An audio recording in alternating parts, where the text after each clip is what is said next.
Welcome to this very quick run through the Tailings Plant app.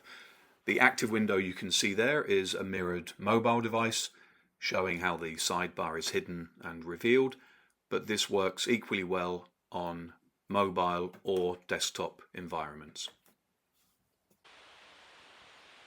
Navigation is either by scrolling, this all is in fact one large web page, or using the shortcuts on the left hand side.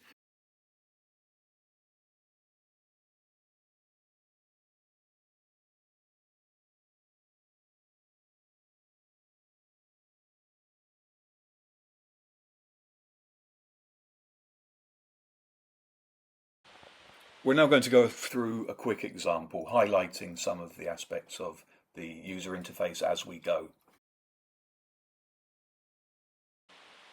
Nothing remarkable so far, except a slightly bizarre inclusion of a date change facility.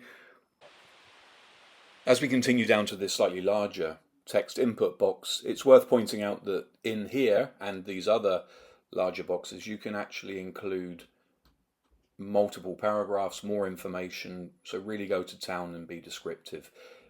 Instead of simply pressing enter, you need to press control enter or command enter. And this box can also be resized as we've just demonstrated here. When you enter an annual throughput in the very simple process design criteria section, you'll notice on the left hand side in the sidebar that the required hourly capacity calculated from the annual throughput, the number of days of operation and the expected plant availability is calculated and rounded up to the nearest ton per hour. You can enter the inputs by simply typing, using the plus and minus buttons or the sliders.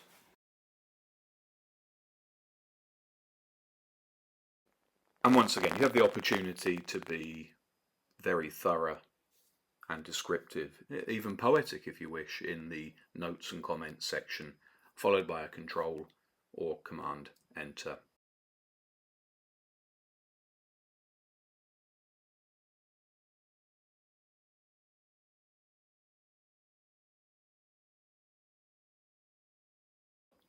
Clicking on the small chain icon next to a section heading brings it to the top of the page, makes things a bit tidier. Now, describing the slurry input to our filtration plant, it's a pick 3 from 4 arrangement. And as you can see, having picked any of the 3, then the 4th unknown is calculated using an expression that's detailed in the explanations section.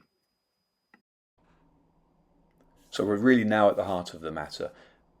By inputting these parameters, which can be determined from test work or experience, we're getting an output of the specific filtration rate per square meter of the filter in question.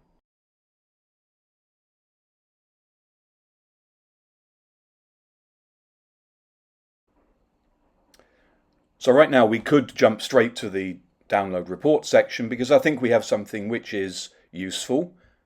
In other words, we have found the specific filtration rate, which we can then use to compare against a rate that we may have been given. However, if we scroll back up, then we can go to the filter choice section, and in here it's possible to input the parameters from a potential vendor in terms of, well, once again, it's any 2 from the 3. Here we've chosen the filtration area and the chamber depth quoted in the vendor's catalogue. So inputting 1,000 square meters and we'll stick to a 40 millimeter chamber depth. We've actually now input a chamber depth which is too close to the cake thickness. So we're actually going to knock down the cake thickness ever so slightly while keeping the cycle time the same. As I said, this is really a sense check. We're not looking to simulate a process in too much depth. So now we have an output which at this point we can compare with our required hourly capacity. So 2 of these units operating with the quoted cycle time will deliver that throughput in terms of tonnes per hour. In this case 296, comparing favourably to 278. And we can now click on the download. Unfortunately, the screen grabber has clipped off the top of that view, but the date is automatically appended to this PDF file, which can be downloaded. And note the paragraphs which are included in some of those larger text fields. And we have our specific filtration rate, as well as the number of units, in this case with 1,000 square meters, 40 millimeter chamber depth, etc. So that can be saved and recorded, and we have completed the job of sense checking a tailings filtration plant.